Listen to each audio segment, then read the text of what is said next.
We're going to go. And good afternoon and welcome to the Overview and Scrutiny Management Committee. The membership of the committee is going to change because two scrutiny lead members have changed to cabinet members.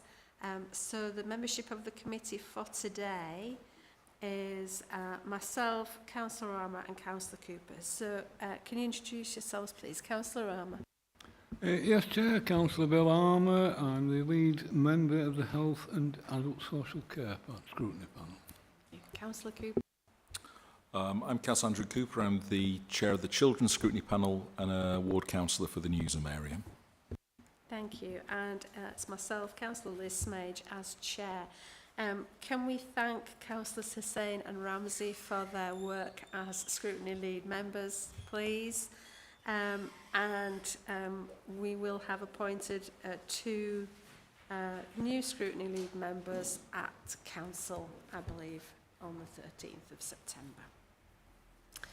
I'd also like to thank Liz Reynolds, who's done a lot of sterling work on the Children's Scrutiny Panel for what she's done. Not a chair, but a very dedicated member. She is indeed. Thank you. Okay, minutes of previous meeting then. Do we agree the minutes of the previous meeting? Yes. Are there any matters from that? No? Okay. Do councillors have any declaration of interest? Do councillors have any interests they wish to declare on the agenda? No? Thank you. Items are taken in public. We don't have any deputations or petitions, and we've received no public questions. So that moves us on to item 7, which is corporate financial management. I believe, Rachel, are you starting this item? And if you could introduce yourselves, please. My apologies, I should have introduced the cabinet members as well.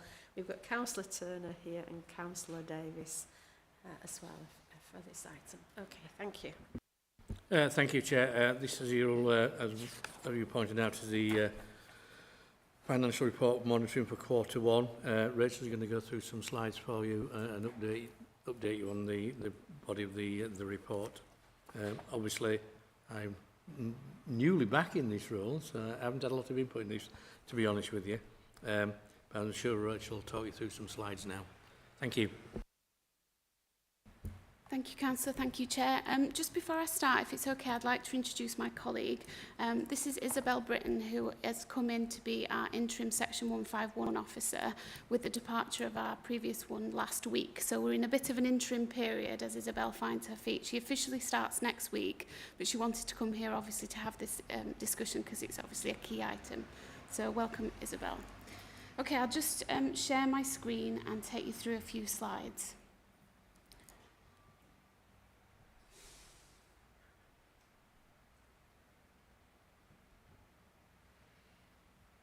Is that all right? Yeah, everybody can see that? Okay. So what you've got in your paperwork today is obviously the Q1 financial position report that went to Cabinet last month.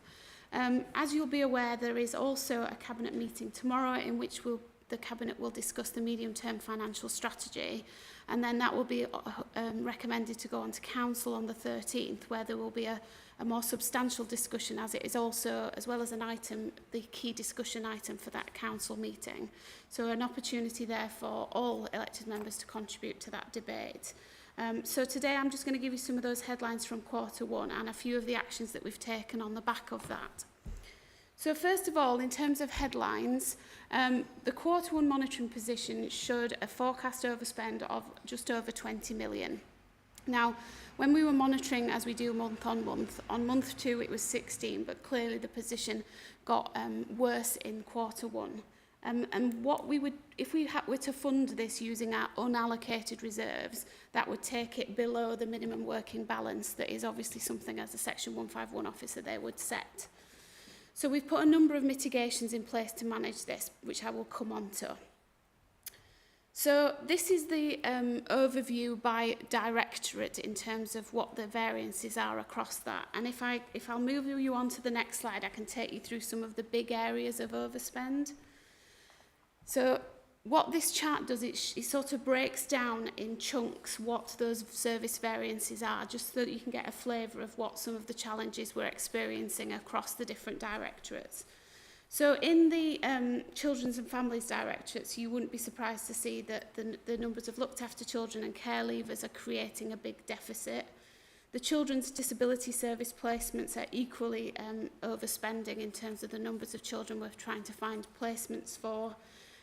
The interesting one about the placements one is that it's not just the complexity, it's also obviously the providers of these placements are increasing the costs in line with inflation and to match the complexity of the arrangements going forward. So that is an ongoing challenge in terms of the impact on our budget.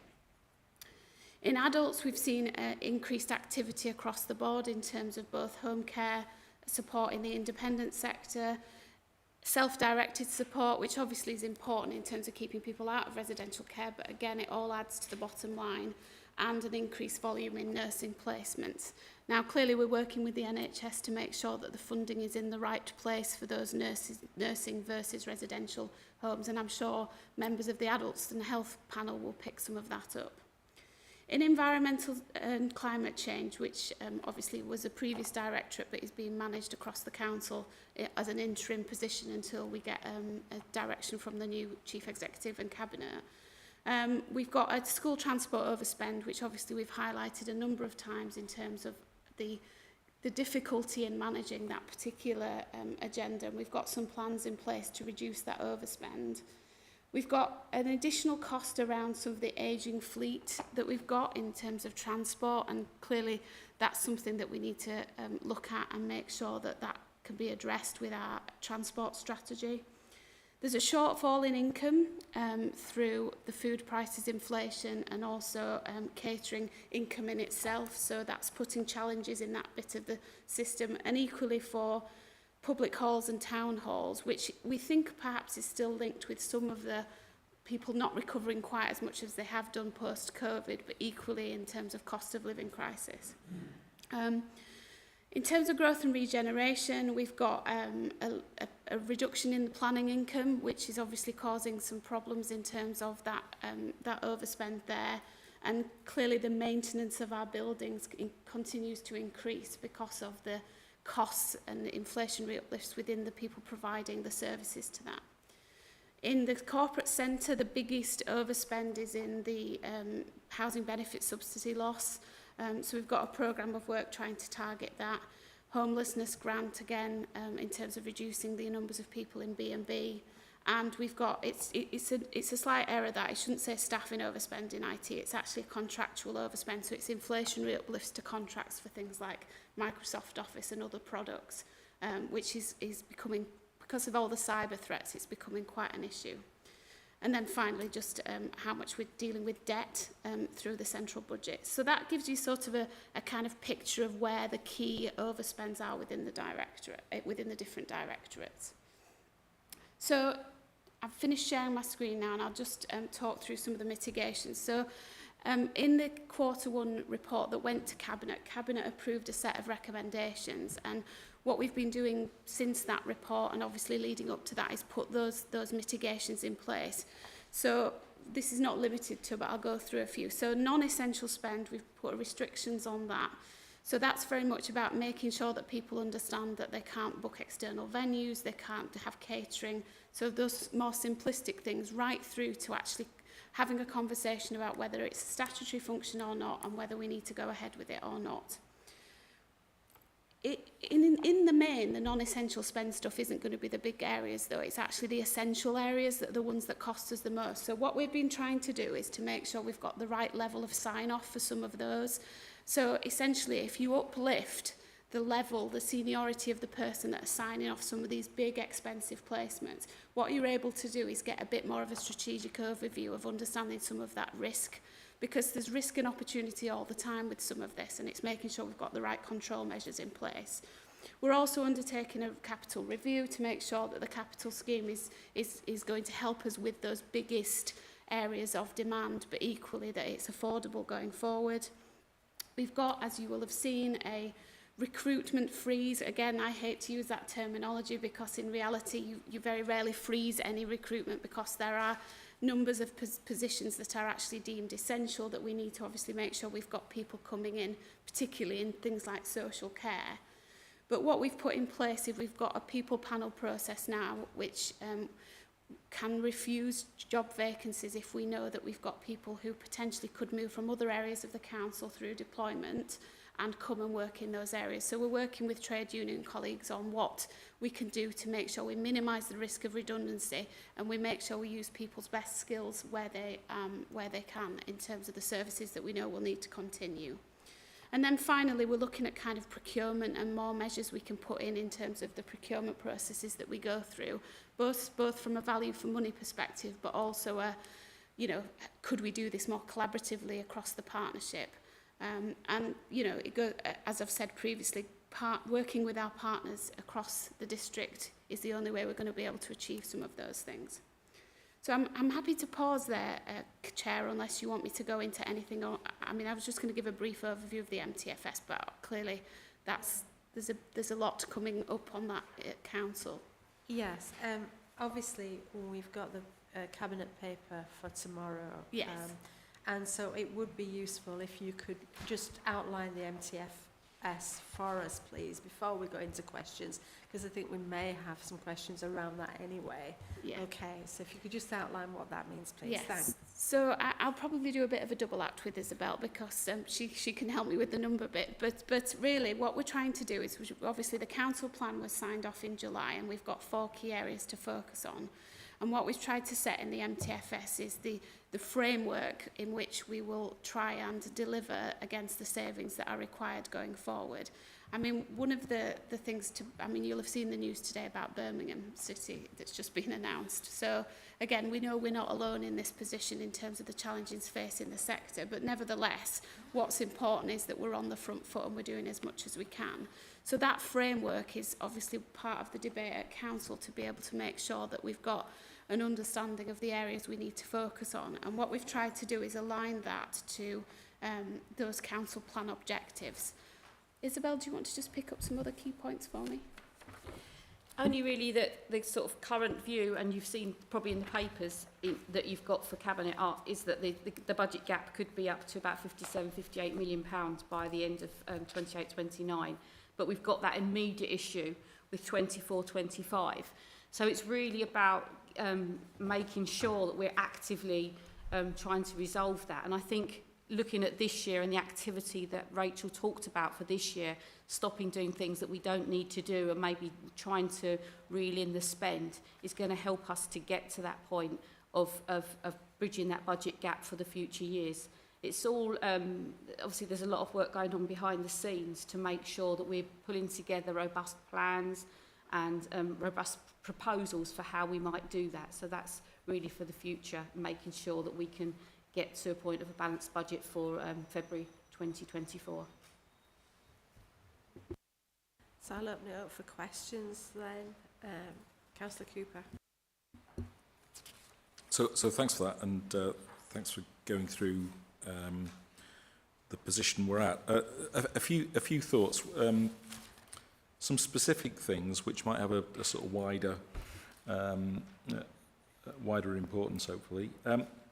So looking at the transport services costs, there's a forecast pressure of 0.4 million due to increased fuel prices and increased maintenance costs. Now, one of the things we've been doing over the last few years is investing in electric vehicles, which generally have lower fuel costs and lower maintenance costs. I'm just wondering if we were in a position to do spend to save work in terms of the accelerate our electric vehicle program to save money on our revenue costs, and whether that's done, or whether we're so constrained that we can't do spend to save. And so I'm just wondering if there's something you can say about that.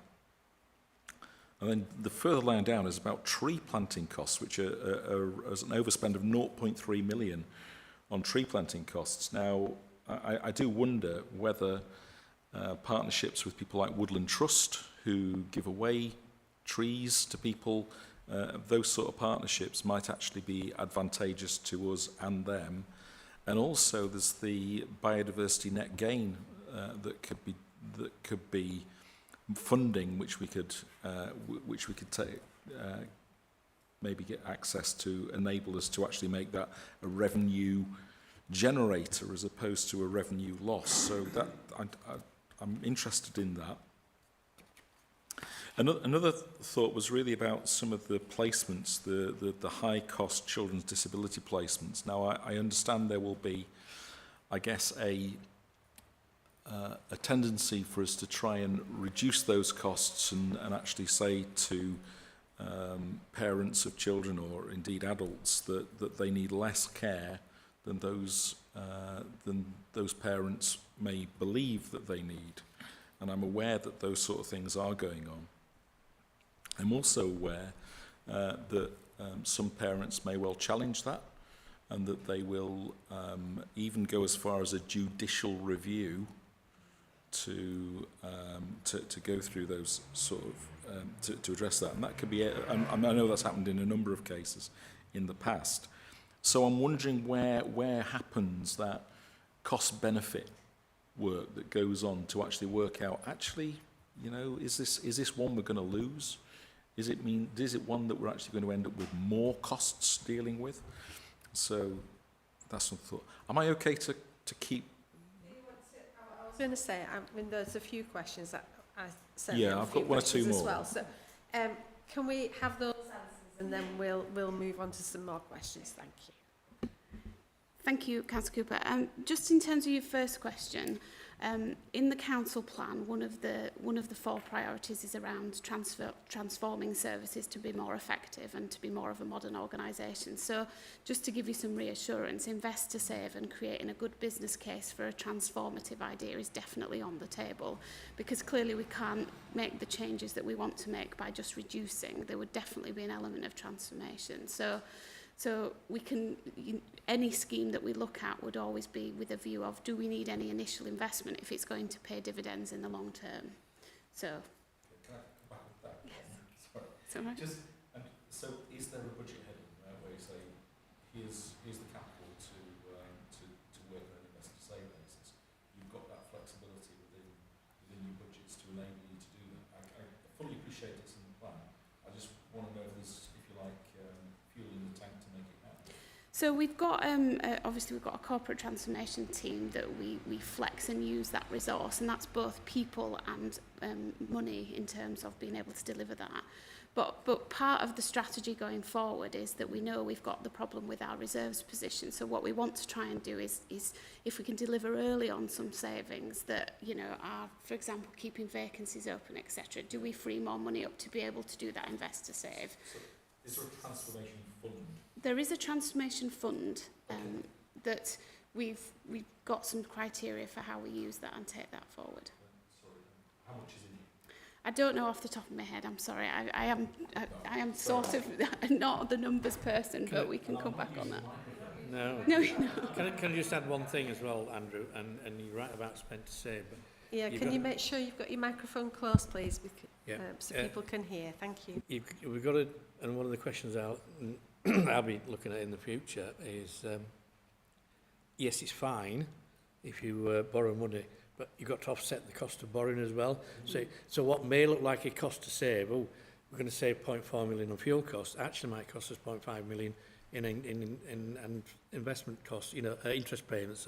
So it's not just as simple as, can we buy these vehicles? It saves us some money on fuel. What's the impact on the capital plan? What's the impact on the repayments? So it's a bigger picture, and that's the sort of conversation I will be having with my new colleague.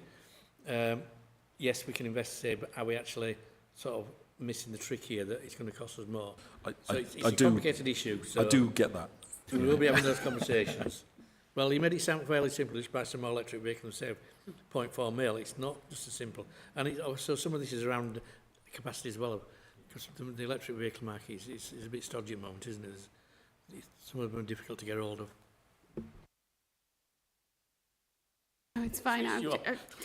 I think in terms of the tree planting, from my understanding, and again, I can take it away and get more information, we do work alongside partners around some of that, but if you let me take that one away and get more detail, because it's not particularly my area. What I can answer, though, is the bit about the complexity, because I completely agree with you. There's a level of risk involved if you just say you get X amount of support and we want to give you a lesser amount, because if that just bubbles up elsewhere in the system, you've not solved anything, have you? The problem hasn't gone away.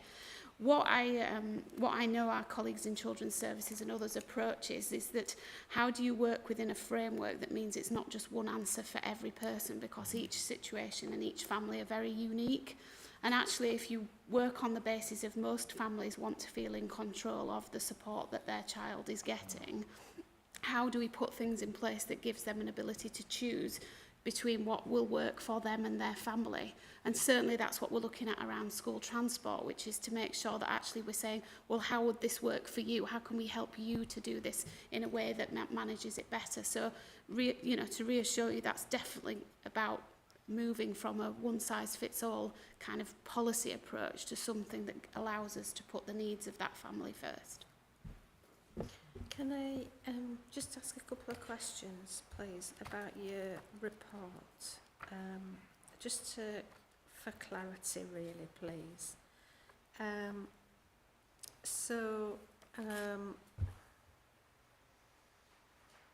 You've got some revised budgets in your quarter 1 report. You've got some capital reprofiling, and you've got some income your income monitoring, and in your cabinet report for tomorrow you've got a updated medium-term financial plan. I'm just trying to understand this a little bit, because in your quarter 1 monitoring, it gives the capital outturn position at Appendix 4. And if I compare,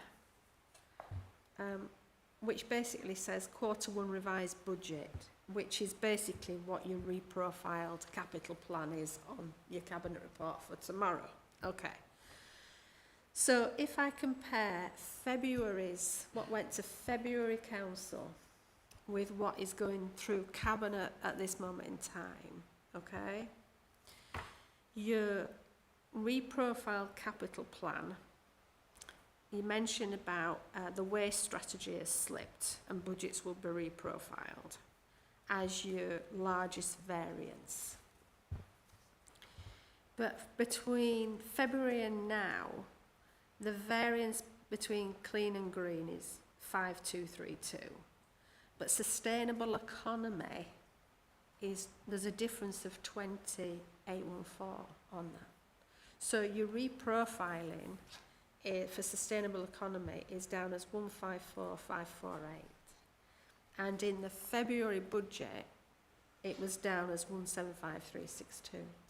So I didn't understand why the waste strategy was the biggest variance there. And also, can I ask, on your revenue, your now budgets from your February budgets, there's an uplift of 17552. So what I'm wanting to know is, does that include the savings that you're going to take or exclude the savings that you're going to take? And are your savings that you're going to take achievable to bring that revenue budget back down into affordability? Thank you. Thank you. Just about half an hour before this meeting, I went into my emails and I saw an email from Dean that said there was a question around that, and he has put that question to the team to get a proper answer for you. So I won't pretend I can answer that in any detail, but there will be an answer forthcoming for you. Apologies that. I think we'd like that answer because it goes to your affordability and how this is going to work into the future. And are you going to be able to achieve this? And there seems to be a lot of figures floating around, you know, very high figures that you're not going to be able to achieve, and you've, as you said, reserves would need to go to an amount that is unsustainable if the savings aren't met, and therefore it's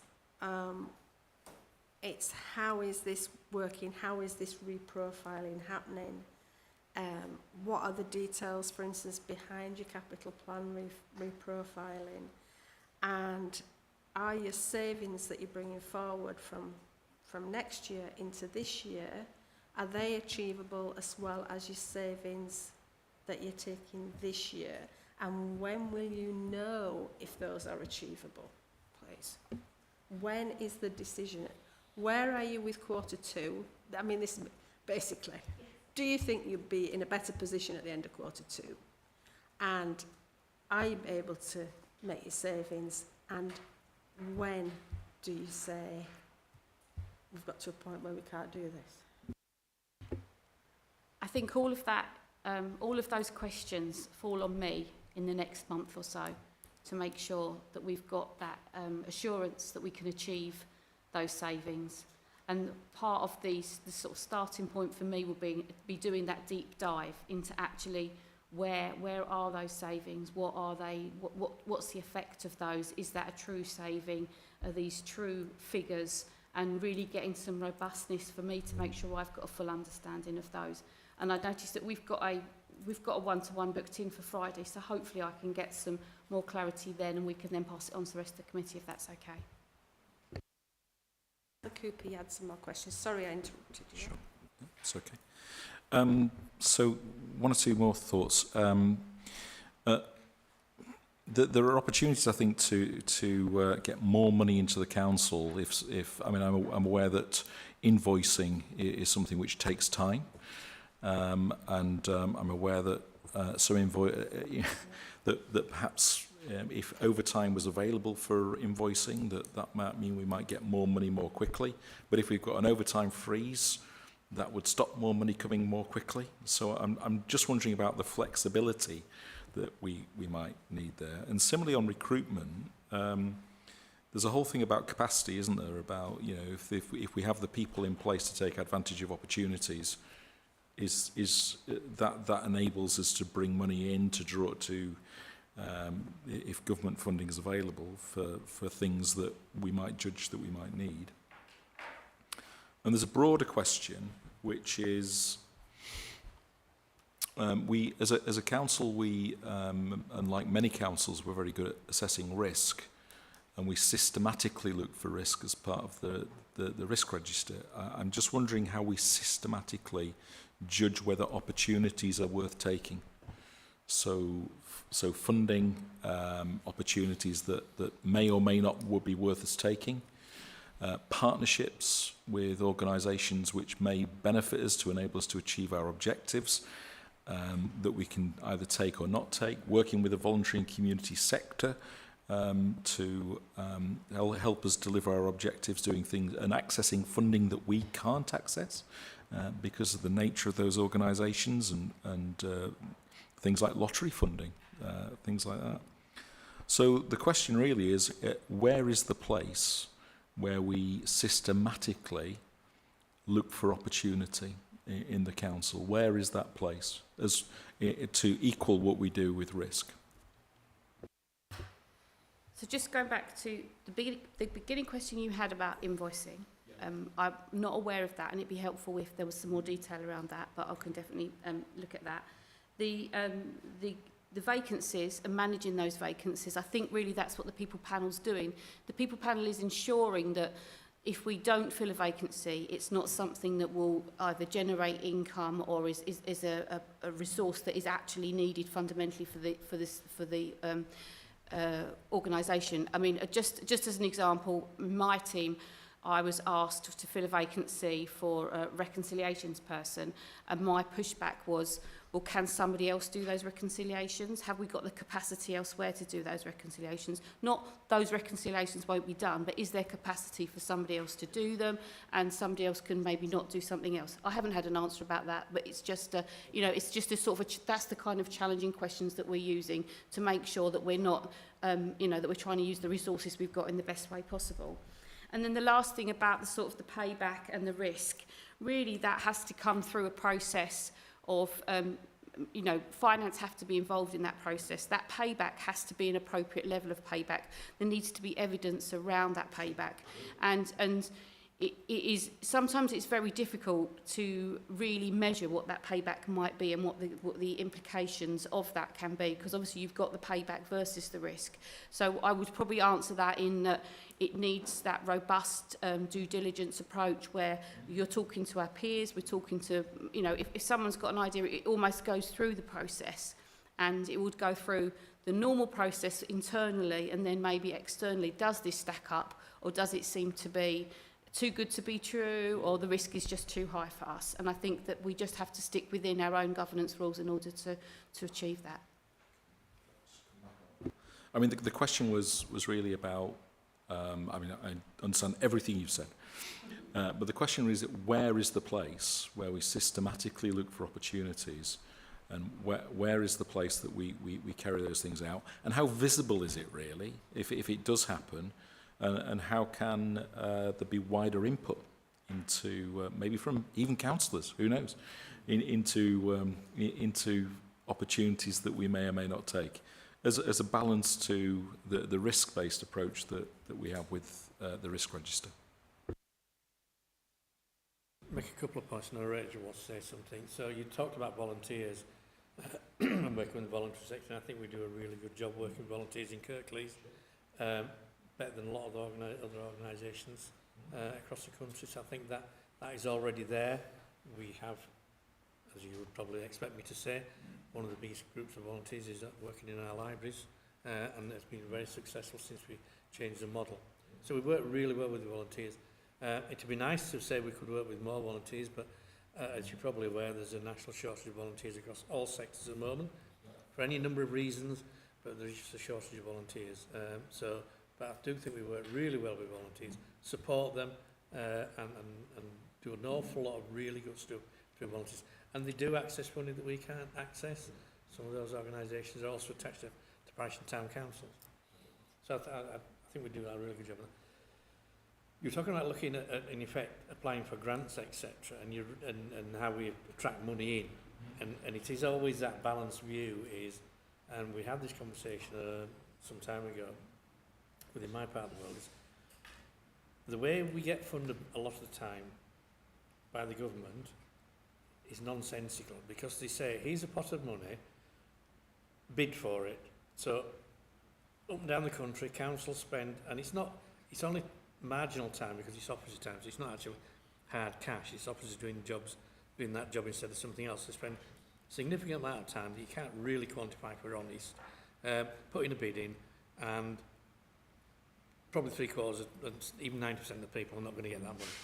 So that system is wrong for me for a start, because it just takes up loads of time across all local authorities bidding for things, and in some cases you probably in your heart of hearts know you're not going to get it, so you go, but we're going to have a go for it.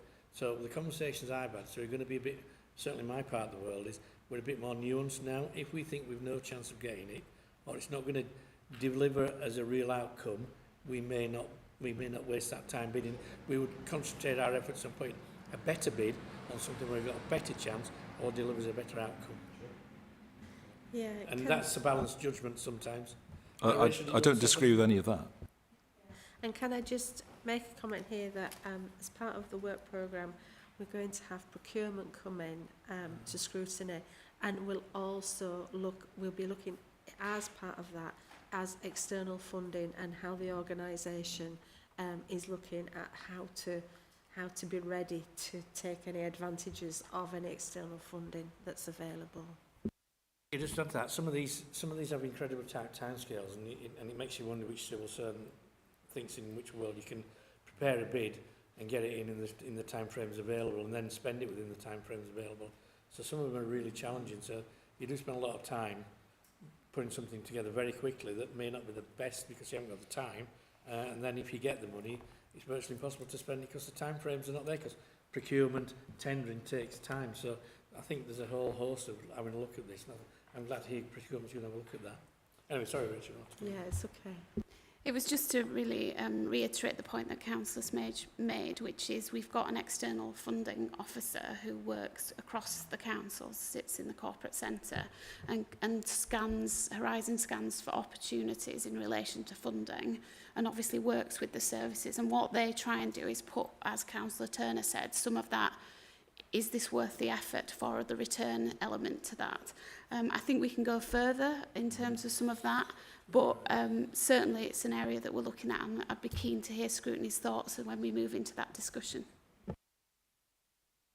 So the question really was where do we do this, you know, and in terms of how do we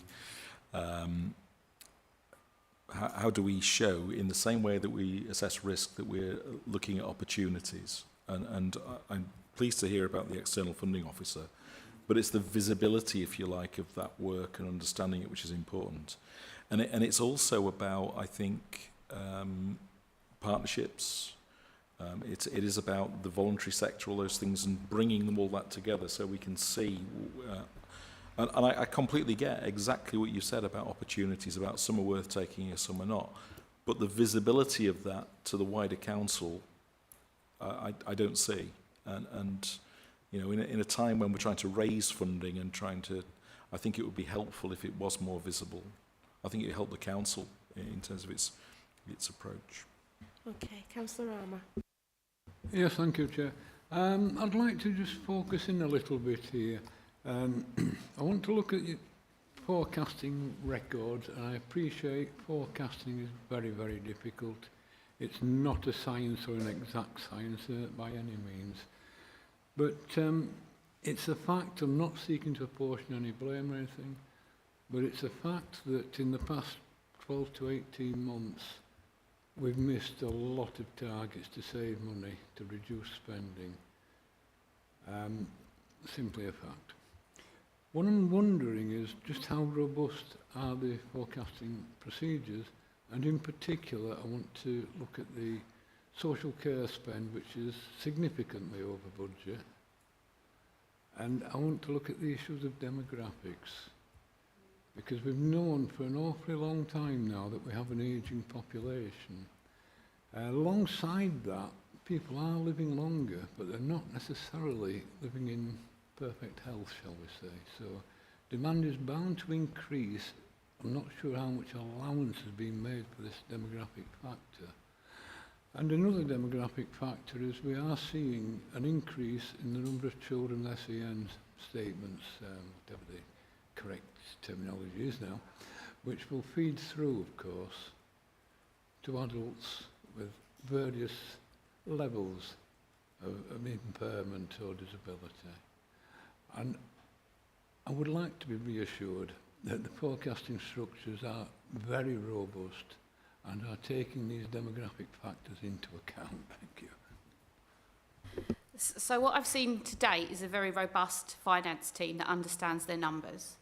But I think that's really where my starting point is we will be looking at the next month's monitor, and obviously we'll be starting to prepare the Q2 monitor. And I really want to get into the detail and probably ask the same questions that you are. As the newbie, I can probably do that and just say, you know, why do you think this is happening? Why do you think, why are we suddenly, are these costs going up? There is something around getting those answers and making sure we understand why we're in the position. So I think, yes, there's a lot of work to be doing, but hopefully that by the next time I sit at this table and talk to you all, I'll have some of that sort of assurance for you that, you know, where we are and the position. And we're hoping, obviously, that the Q2 will reflect a slightly improved position based on all the mitigations that Rachel was talking about earlier. Yes, thank you for that. I am reassured by your words, but I do want to be reassured by actions in the future. It would help me. If I can just change focus, Madam Chair. A little bit of a hobby horse of mine. Huddersfield Blueprint, Cultural Heart, George Hotel. And I understand this is coming to Cabinet tomorrow, or at least part of it is, I believe. I believe it forms part of the capital debates. I am not at all certain that this council can afford its Huddersfield Blueprint proposals, Cultural Heart proposals. What's the likely situation regarding this, please? A couple of points, Bill. Just going back to your previous one, which I didn't get a chance to about adult social care. We forecast as best we can the ageing profile and likelihood of demand. It is definitely not a science. It is more of a black art because there's so many factors. As you rightly point out, people are living longer, although the recent trend has been to level off, if not drop a little bit. They are living more complex needs as medical interventions become better. Those people are likely to live even longer with medical interventions. So there's huge amounts of information that, and you're not going to get a 100% answer. You can do the absolute best you can, and I know our adult social care team do that. But there's so many unknowns in there. It's really challenging. We do make the best of it, but it's not easy. And going back to SEND, you're right, we have an increase in population SEND, and that's why this cabinet, this group is investing in 2 new SEN schools. It's been overlooked for many years. It's been a Cinderella service, I think that's fair to say, and we are investing in schools that will give that capacity. But again, we don't know whether that capacity will be enough because, again, improvements in medical advancements can mean people can be born with what 20 years ago would have killed them. Now they can live, and what more medical advances in 5 or 10 years, we don't know. But we're predicting the best we possibly can in a very uncertain world. Going back to the blueprint and the cultural heart, or whatever you want to call it, yes, we calculate that into the corporate plan. It's part of the review of our capital spending. At the moment in time, we believe it's feasible. We can afford it. At this moment in time, we appointed a contractor to do the cultural heart. They're working on the prices. Once those prices come back, we will obviously look at those. And once we know what they're talking about, we will highly likely challenge them back on some of those, because that's how you're doing a negotiation. They will likely start high and we'll try and chip them down significantly. So there's some negotiations around that. But once the figures come back, we'll have more of an idea exactly where we're going with the borrowings. But yes, at this moment in time, it's built into the capital plan, and yes, we can afford it in our current capital plan. George, again, don't forget, so far, most of the money's come from external funding to get it into the state it's currently in, and it's been repaired to a fantastic standard, and it's now ready for the next phase again. We have a contractor now looking at a programme of works and working with them to take it to the next level when we can hopefully open as a hotel. Well, we will open as a hotel in conjunction with our partners, Radisson Red. Don't forget, Councillor Cooper quite rightly is talking about to invest to save. George is an invest to save, because the deal we've done with the operators will more than pay the interest due on that. So we'll be adding to the council's coffers, and after a few years, when it will demonstrate absolutely how successful it's going to be, it will be worth considerably more than any money we spend on it. So George is absolutely an invest to save, and I'm looking forward to seeing the next proposals for the internal designs and the external designs on the George. But that will generate us an income, I am convinced of it. So I hope that's a reasonable answer for you.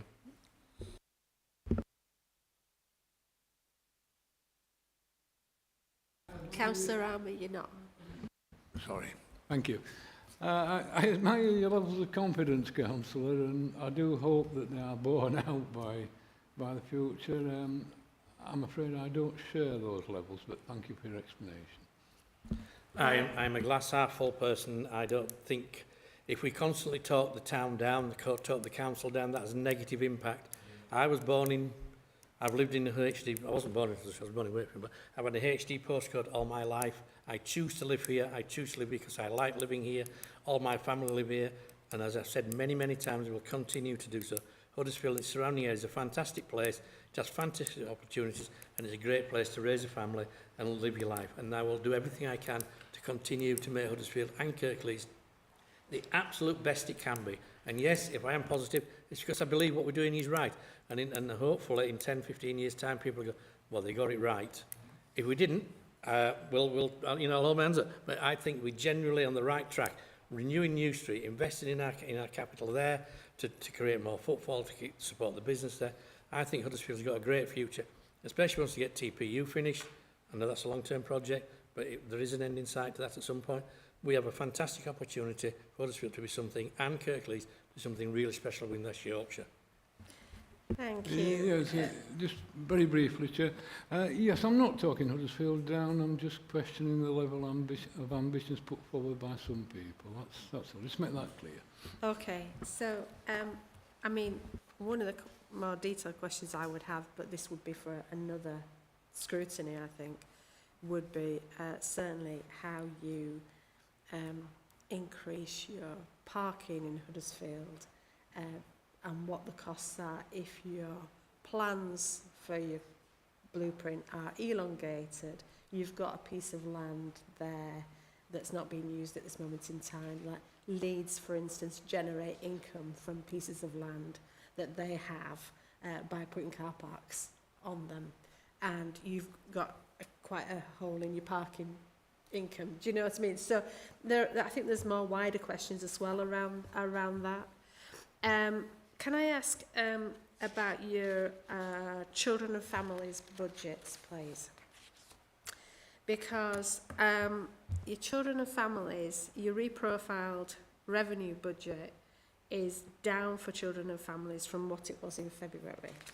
But in Q1, you are showing that you've got an overspend in children and families, quite a big overspend, but quite a lot of that is down to the safety valve target by the looks of this report.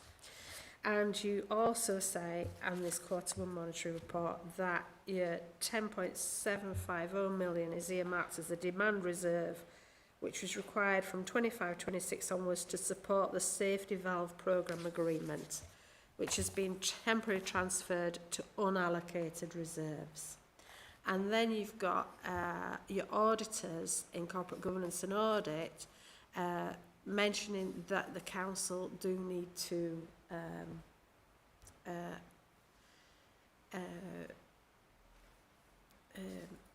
adhere to the safety valve agreement.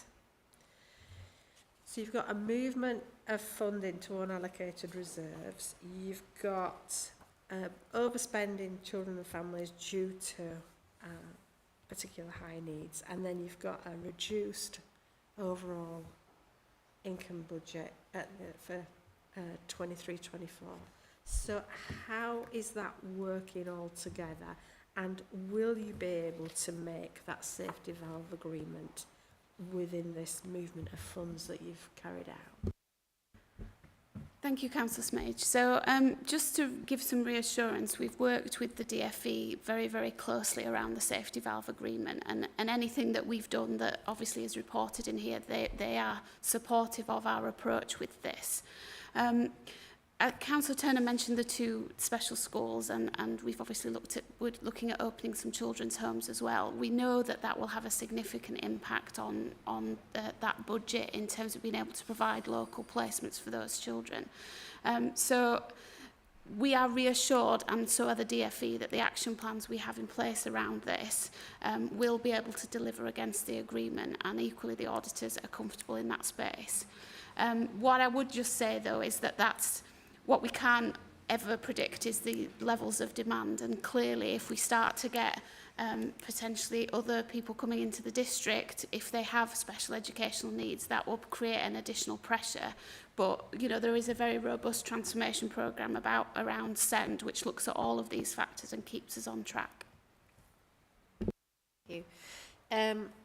Can I ask then about your medium-term financial strategy? Because you've got some headlines, yes, that's going to Cabinet tomorrow. You don't seem to have any detail under your capital budget headline figures, even though that's your capital budget reprofile is a key document for the decision. So we can't see how that reprofiling is working in practice. I am presuming that the Cabinet members have that information ahead of that decision. So your medium-term financial strategy, how is that going to work in practice? Because whilst we are reacting now to an immediate, how is that reaction going to move us forward into the future with this financial strategy? Because at the moment it's words, it's not actions, if you see what I mean. There's no action plan with the strategy. Just, we all wanted to go in then. Just to say, I think there's just a few points to make, and I'm sure Councillor Turner will have something to add here. I think one of the key things about, obviously, this process in terms of setting a strategy versus a plan, as you've articulated, is that it's almost what are the principles and the framework in which we're going to set the budget for next year. And a key part of that process will be how we engage with elected members and indeed the public on the details surrounding that. So I think that obviously the strategy would never have gone into the sort of thread through needle plan detail at this point, because that isn't as open and transparent as obviously we'd want to be, and certainly Councillor Davies latterly and Councillor Turner now are clear that they want to take that approach going forward. So I know Councillor Turner, I don't know if you want to just say something about the council meeting. Yeah, and I think you said it all really. This is a strategy, it isn't the actual detail. This is a strategy for officers and other fellow Cabinet colleagues to work to deliver the savings that's in there and we need to make in 24-25. So this sets out the strategy for them to go away and work up the actual detail of how they're going to deliver those savings within this strategy. So it is quite broad at this moment in time. And we had a conversation the other day around an asset strategy, and that this sets the framework for us then to go look in detail at what we need within the organisation to operate a core offer for assets. But we haven't got a list yet, because we have to decide what the core request and need of the council is, and that's what this does. It says we need in effect a core set of buildings, and anything peripheral to that can then be looked at for whatever purpose, whether it's disposal, mothballing, or changing to use for something else. So it is simply a strategy at the moment for people to start to understand how we're going to deliver those savings this year, and more importantly 24-25.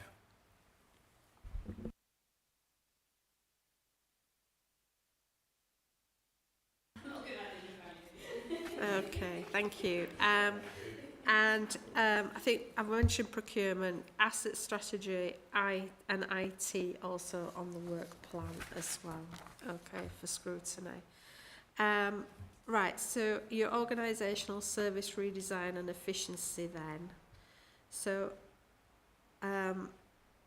this, I presume, last time we had efficiencies.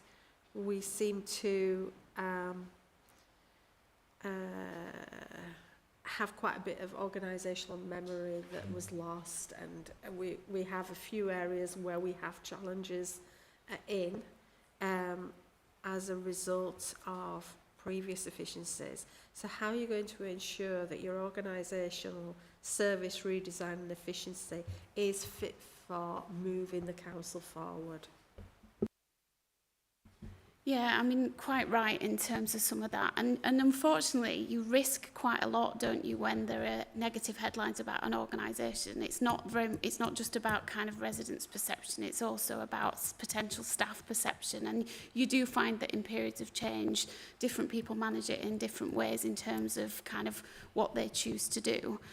What we've very much been clear about with this time is, rather than having a council-wide approach to service redesign, we're very much taking it's whatever's right for that service, so that we balance the needs of the service in terms of what it needs to look like going forward, and that we don't lose some of that key corporate memory, because as you say, it's sometimes in the heads of particular individuals, and you worry, don't you, if they go, what that means.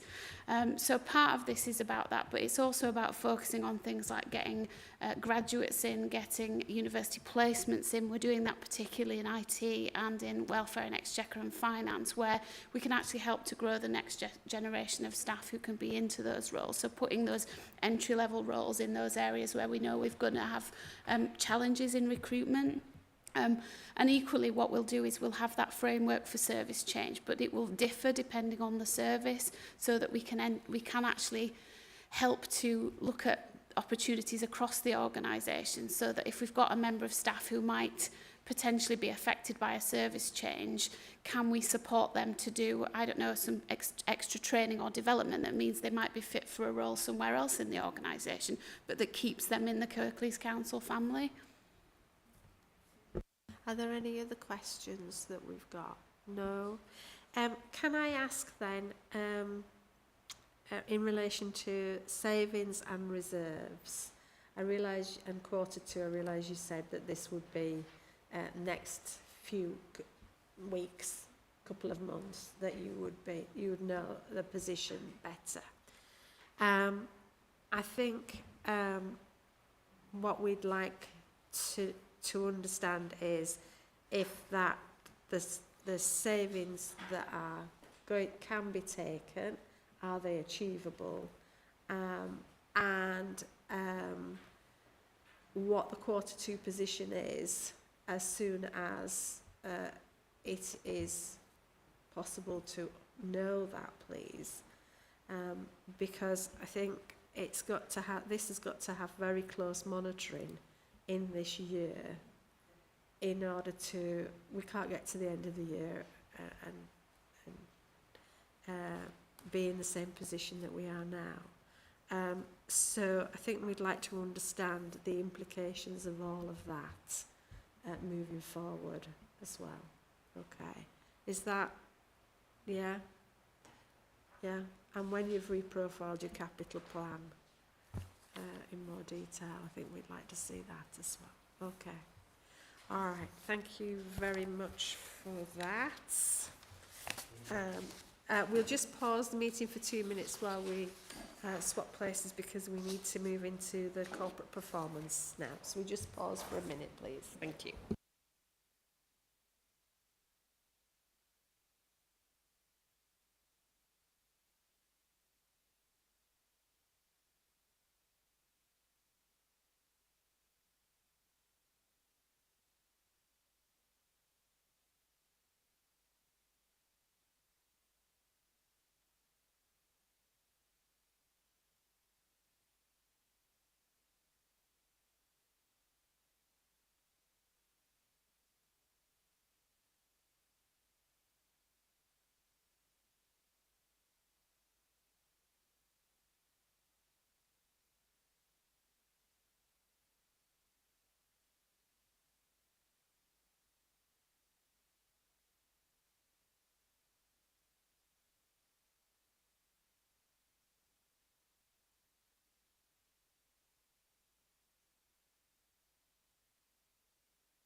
Thank you. So we'll move on to the corporate performance and impact report, end of year 22-23.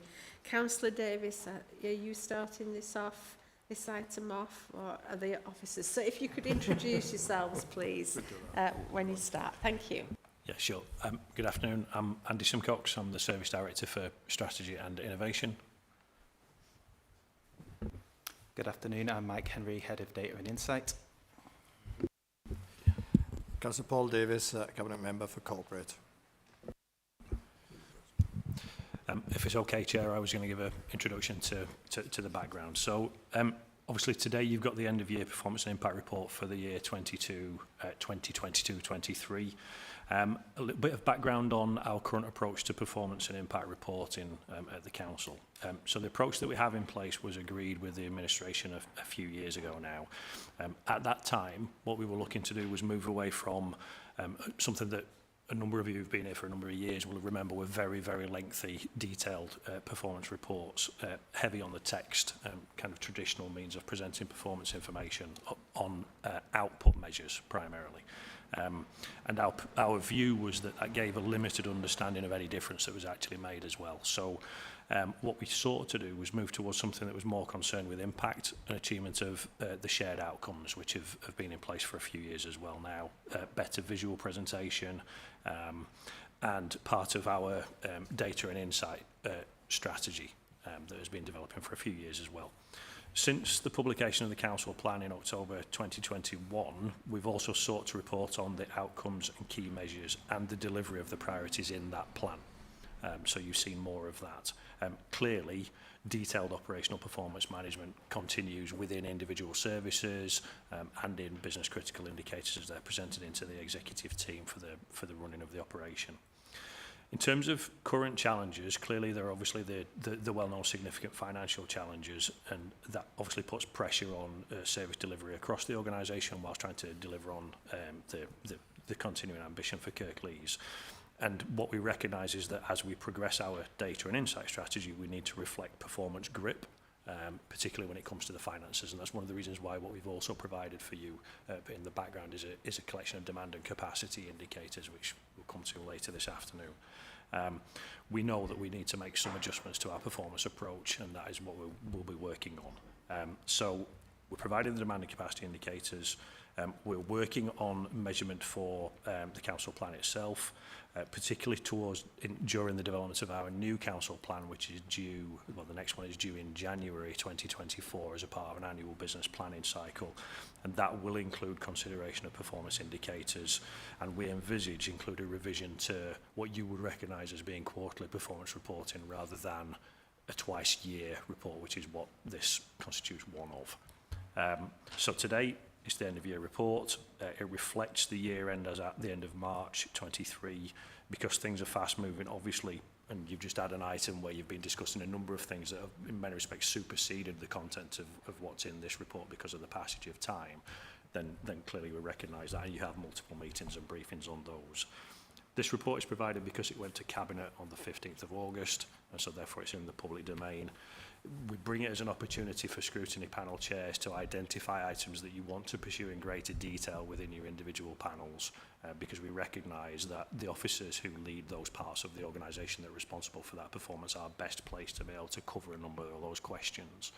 So today we will answer where we can, and we will make a note of things that need to be taken away for bringing back, be that through specific responses or for future items of your meetings. That's it in terms of introduction. Thank you. Can I just open it up for questions? Can I just ask a question on this performance report as it is at this moment in time? Are you expecting this same format going forward to be used against a revised council plan? Are you going to be changing the format? Why I'm asking is because this, whilst it's 6 months out of date, what it does is it lists what has been done. There's really nothing measurable in the outcomes in this. So if I take an example, for instance, it says playable spaces, and in 6 months since October 2022, all this has been delivered. But it doesn't say in actual fact that we've got things that are held up in different places. It doesn't say that we've got, we've created designs, but we're having problems with procurement and things like this. It doesn't give any context to those outcomes at all. And it doesn't say, yes, we've done this, but the outcome could have been this, and this is why it wasn't. So is there any plans to change this format? Thank you. I'll speak first of all, then we'll see whether colleagues want to add. So I think it will evolve. I think it will need to, partly for the reasons that you've mentioned. If it's purely a look back, then that is going to be a challenge.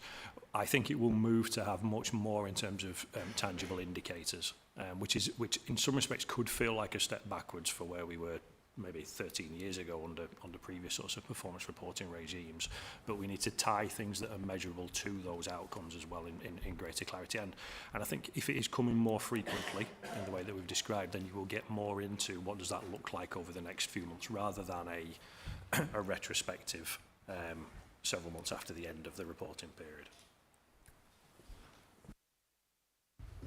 I think in addition to Andy's comments, what we'll look to do, particularly given the financial challenges, is look at how we integrate financial data with activity and demand data, so we can really understand the financial impact of both the increasing demand on the council, but also the financial impact of our service delivery as well. So I definitely think there needs to be a move towards tighter integration between financial data and activity data. So, because what I'm concerned about is, you mentioned about the finances, yes, is the more real-time performance against what we're spending and the link to risk as well, so that the three are more aligned in order to help Cabinet with their decisions that have to be made going forward. So is that something that is definitely... Yes, and I think that's recognised in the work that we're doing at the moment to provide Cabinet on a monthly basis with the demand and capacity indicators. So they are particularly the things that are thought if they get out of control, if the performance in the areas that are measured there get out of control, then clearly things will be getting worse financially. So increased grip, as Micah said, really tying up the financial performance side of things with the outcomes side of things is very definitely the way. Yeah, it's just that those are not in the public domain, are they? Pardon? They're not in the public domain. The demand and capacity indicators, no, not at this point. So I'm really, what is going to be in the public domain so that people can see? Well, whatever comes as a result of revising the current approach. So yes, transparency is important, as is publishing something that relates to that updated set of indicators. So yes, taking the point on board, that's definitely within the plan. So thanks for this, and there's some really interesting stuff in here. A few comments. 99% of streetlights now LED, which is great. The very first were in the Newsom ward 14 years ago. Result of a group's budget amendment. Being not political, I won't mention which group it was, but they got the ball rolling, so that's important. Sorry? Oh, gotcha. So the other thing that occurs to me is we are hearing that the government may have a different view on things like onshore wind quite shortly, which means as a large landowner that we might have some opportunities to do some revenue raising for the very cheapest form of energy. And so I wonder whether we might up our ambitions in terms of onshore wind. Because I think that if we are such a large landowner, there are projects which before the government put its restrictions on were almost on the cards. Community schemes like Valley Wind, which was a really interesting project.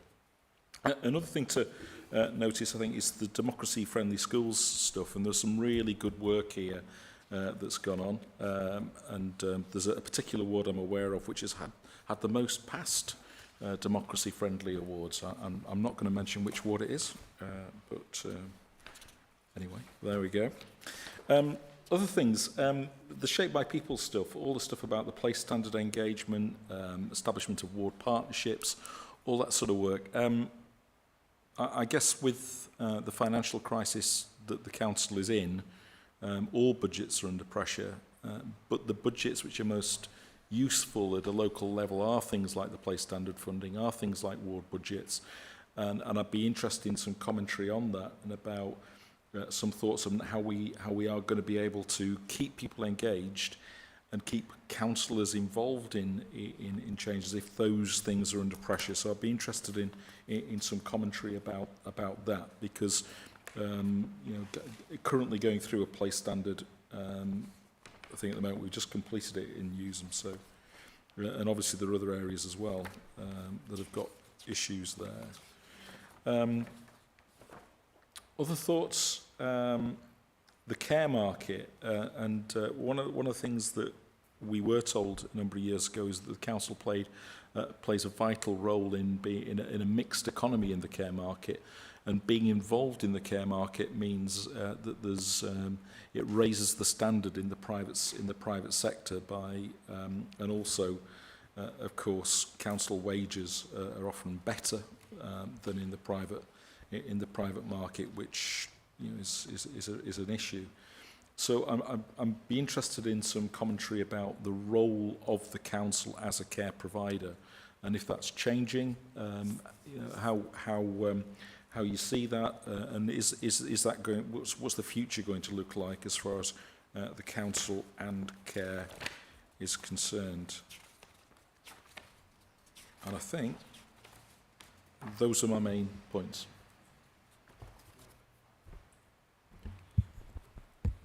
Thank you, Councillor Cooper, for those comments and questions. Cooper, can you switch your microphone off and then There we go. That's I'll fine. pick up some of these, and any I miss, then I think Andy will certainly pick up.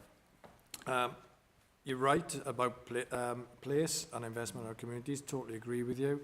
It's key going forward. It is an area of concern.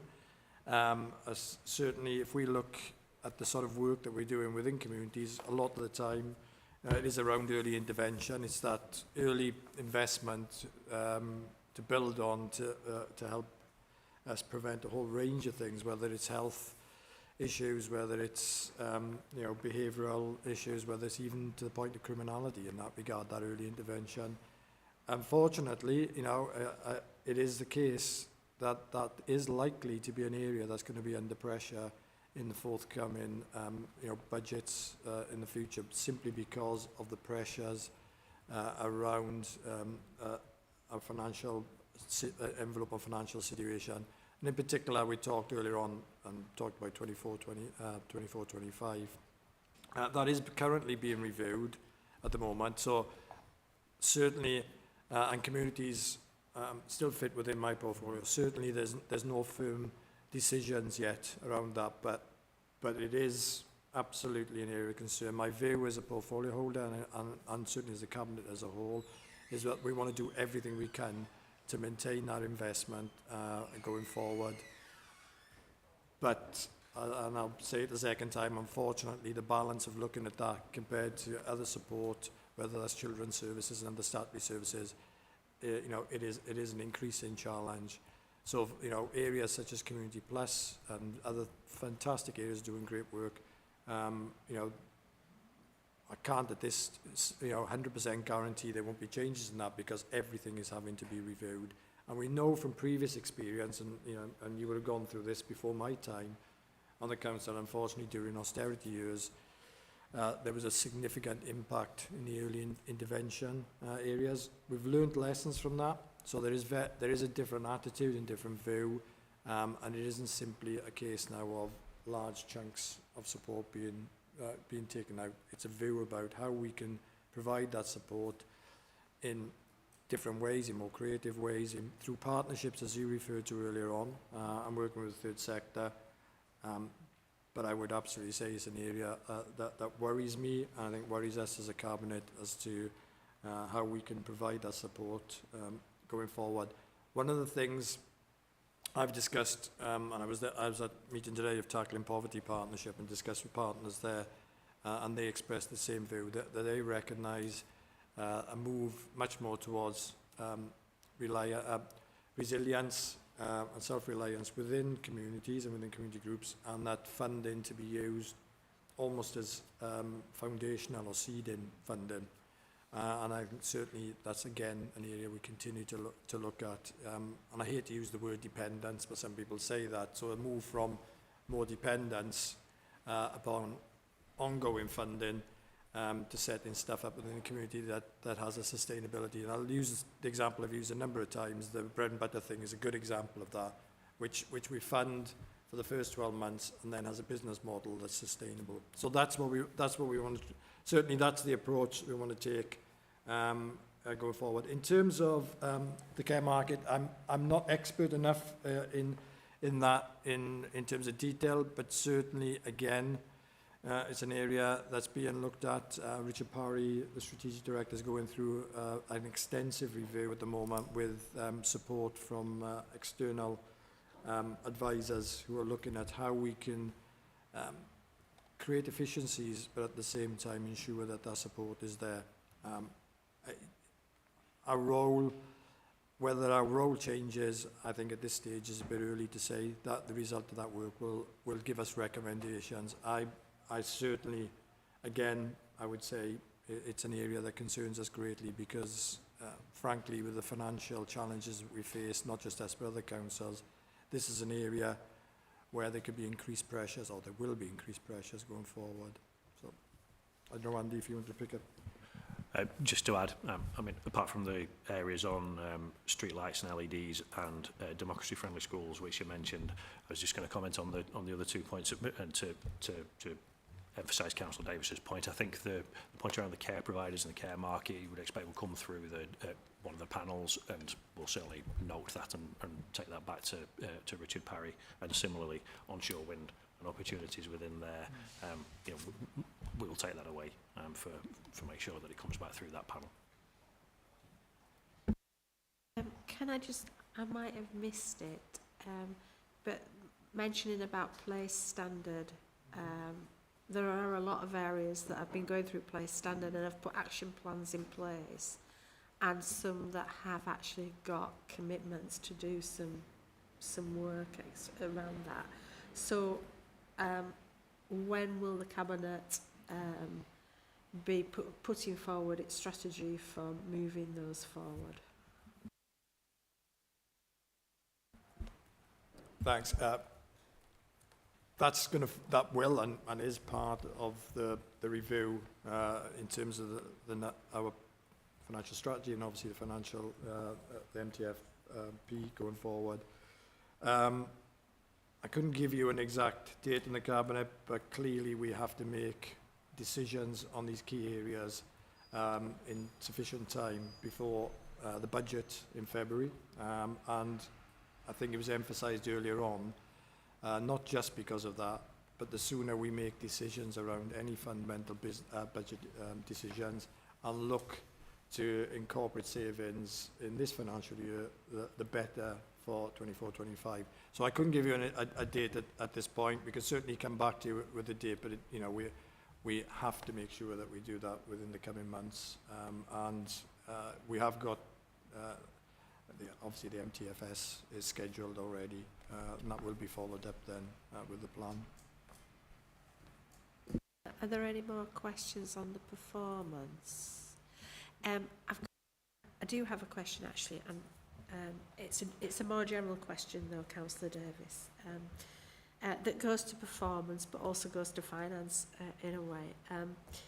The problems that have been highlighted with concrete structures in recent days. So when will we know in Kirklees, or are you looking at what impact this would have on any structures in Kirklees, and how that will come into your planning moving forward? Yeah, absolutely. Critical issue. That work is going on and it's been going on within our teams. We had a quick update this week on that. At the moment, I think there's very limited numbers that have been identified, but you know, it would be, I think, you know, it would be really silly of me to try and at this stage give a number. We're being very cautious. I know the word cautious was used on television by one of the ministers earlier, but we are being very cautious. We do not want to cause alarm without doing that. So the work is going on. I can only talk about, you know, what we've all seen in the media. You know, clearly the government has given overall confirmation and assurances that any additional monies that are needed will be found. So from that perspective, hopefully it isn't an impact financially.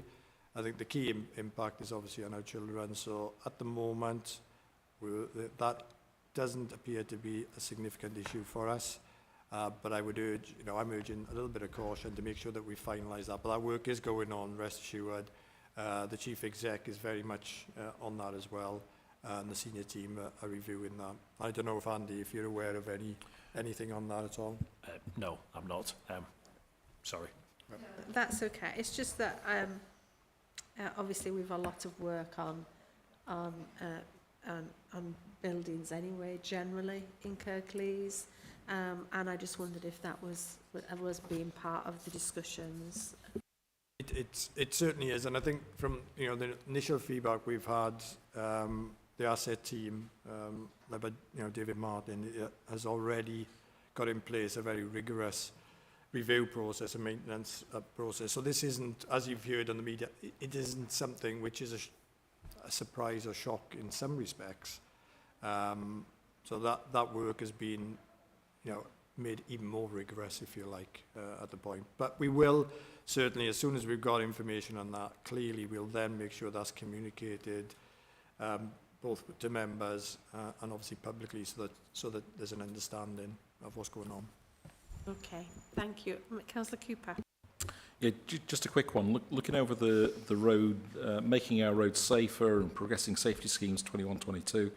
Had a read through this and looked at the work and things. I didn't see any reference to Vision Zero that the council signed up to in terms of having zero road deaths. I forget the exact date by which that would come into effect. But I'm just wondering, with pressures on council's budgets, are we still signed up to Vision Zero? Is that something that we can still do? And I do question anyway whether the amount of schemes that we've got going are actually going to deliver that. In terms of the precise question, I would certainly have to verify that with you know, our highways team and the relevant portfolio. I don't know, Andy, if you've got any I'm just going to ask, which page is it that you're looking at? Although Looking you're at saying it's page, not there, so I suppose let's see, page 1, oh, it goes, it's on the side, isn't it? the text goes 148, I think. 148. Might well have a quick look. But I mean, the question sort of stands really, you know, if we've signed up to things and our budgets are reducing, Sure. are we still on track for those, or do we say, oh, actually, you know what, we're not Vision Zero anymore? It's a very good question. I don't know the answer at this point. Okay. Let's verify that and come back to you, and we will do that. All I would add is that the report doesn't cover everything that the organisation does. Sure. So it is possible that it's not been highlighted this time, but we will check. Yeah. No more questions then on this item then. Thank you very much. We'll move to item 9, establishment of Joint Health Overview and Scrutiny Committee. This is a report following to seek approval for our involvement in a Joint Health Overview and Scrutiny Committee. The Health and Adult Social Care Scrutiny Panel, at its meeting in August, determined that proposals that have been developed to change inpatient mental health services for older people would constitute a substantial development or variation in health services, and agreed to the formation of a JOSC. Similarly, conversations are happening in Calderdale and Wakefield, as the proposals will affect the service across 3 council areas. Councillor Armour, do you want to say anything on this matter? Yes, thank you, Chair. Essentially, this has more impact in Wakefield and Calderdale than it does in Kirklees. In Kirklees, much of the provisions in this area, mental health, including dementia, of course, dementia services, we tend to provide these through the PCN network and very largely through the private sector care and nursing home network. In fact, in the proposals, there's very little within Huddersfield. There's a ward within Dewsbury. So it's not a major impact in the Kirklees area, but it is a major impact in the broader area. That being the case, I think that we really ought to go along with the joint overview and scrutiny approach.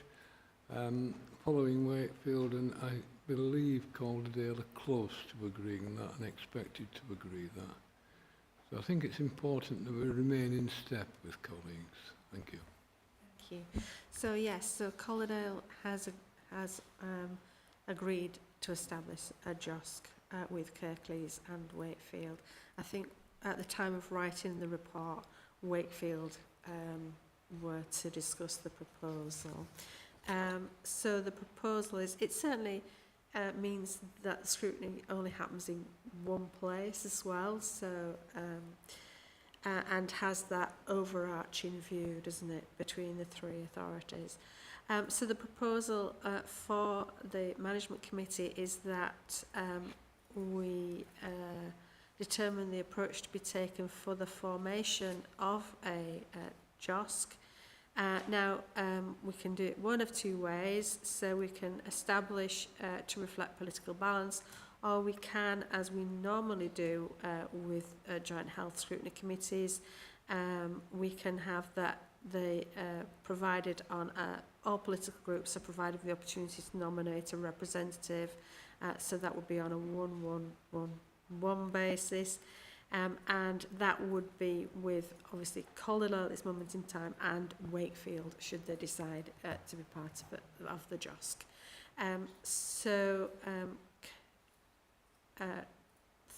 Do members have thoughts on that? Are we okay going with a 1-1-1-1 as we usually do, Councillor Armour?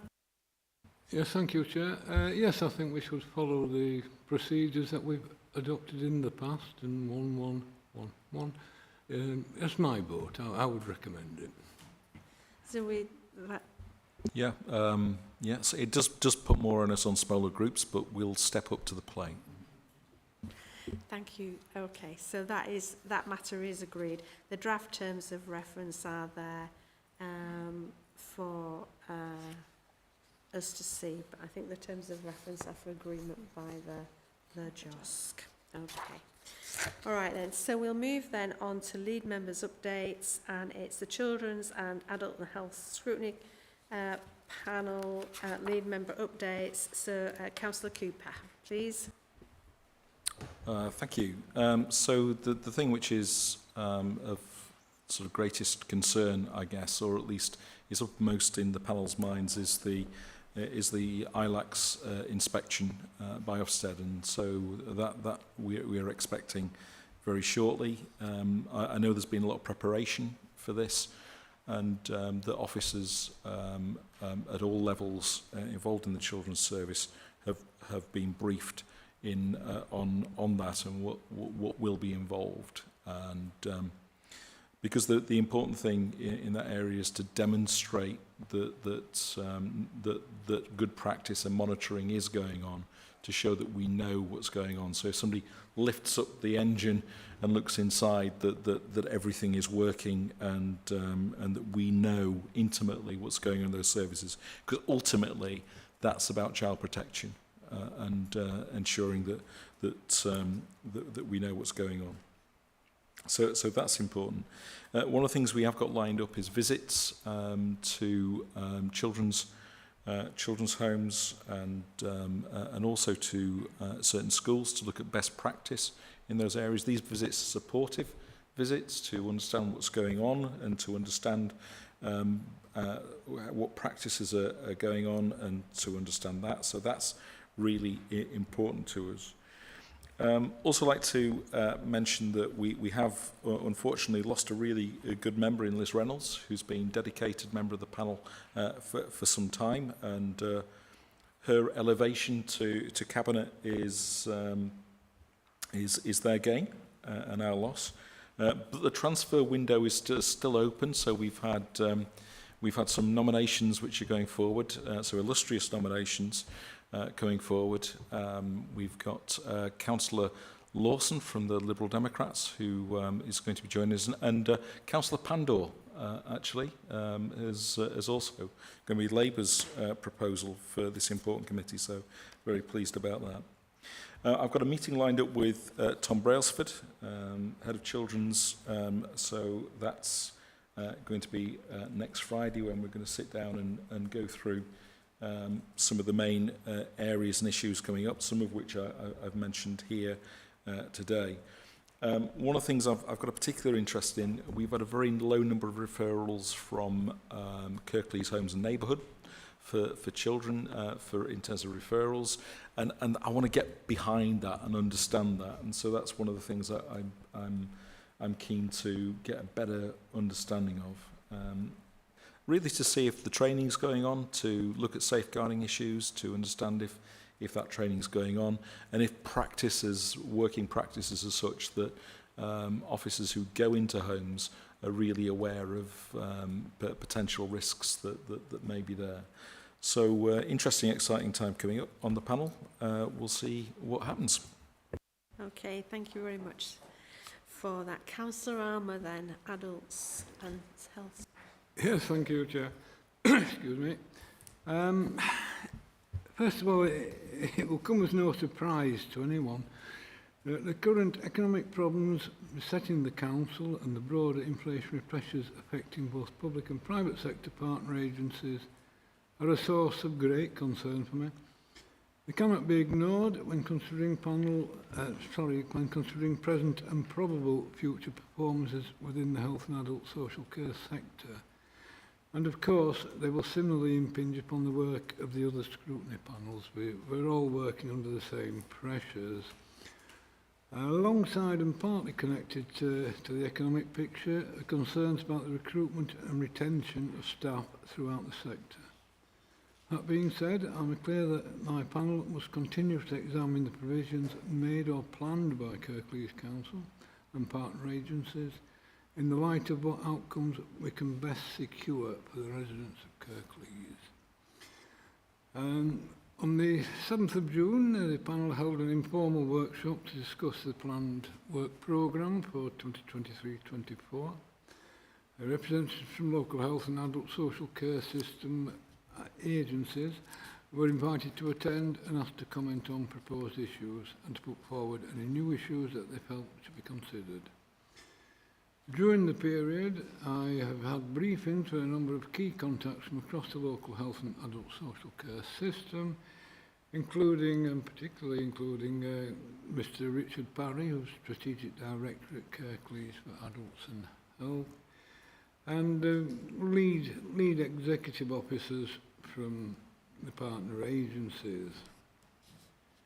At the panel meeting of the 5th of July 2023, we discussed the work programme and agenda plan for the 2023-24 municipal year.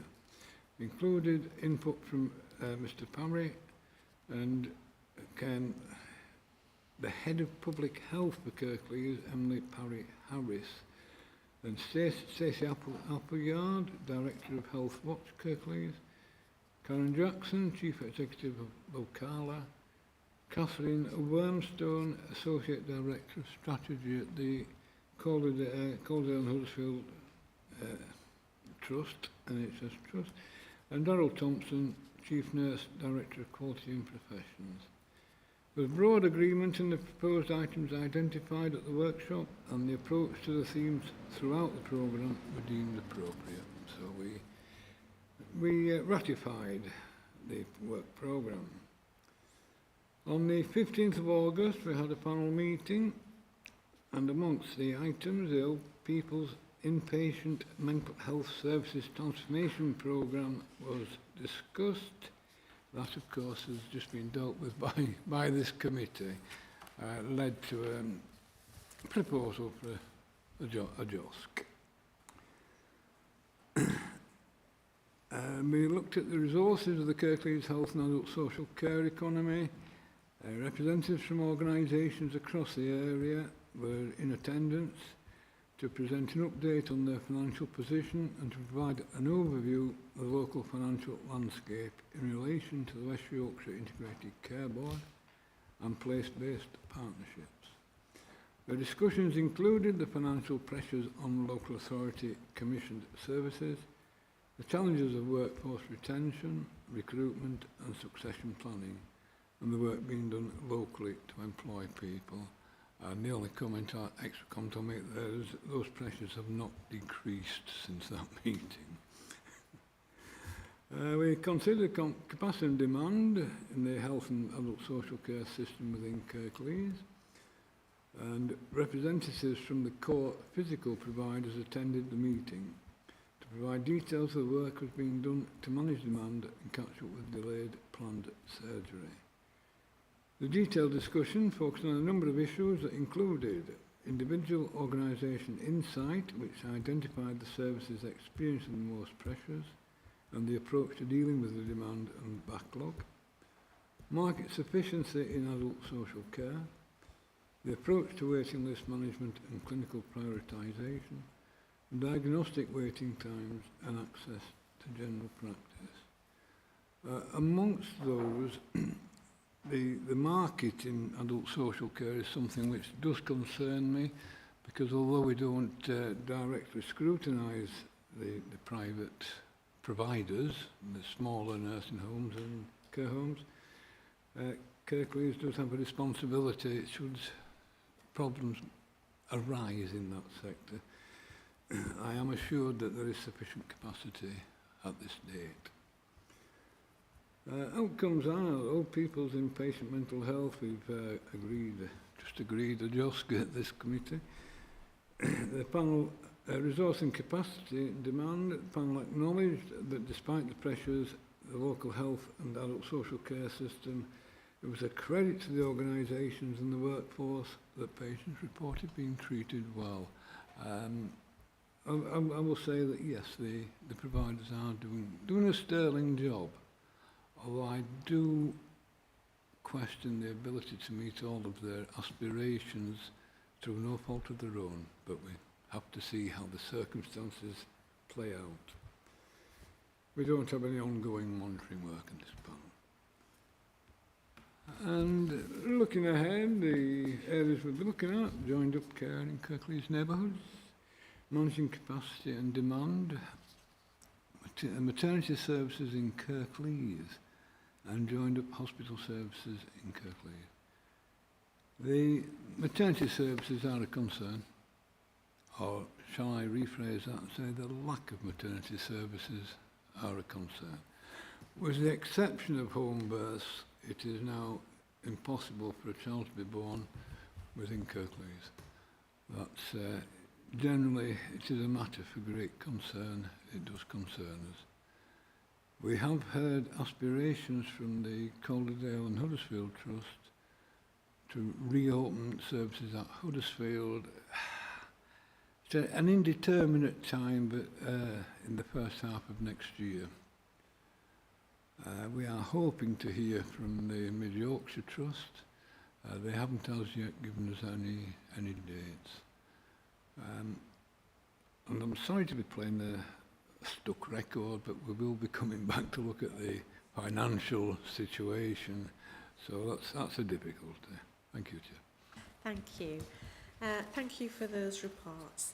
And so if we now move on to the work programme then, does anybody have any comments, points to raise on the work plan that we've got? No. I have mentioned already some of the things that are coming, and we will be looking to see if we can maximise what comes to different meetings over the next few months, and looking to bring some meetings forward slightly as well, so you might see some changes going in your diaries. Okay, thank you very much for that, and that concludes today's meeting. Thank you.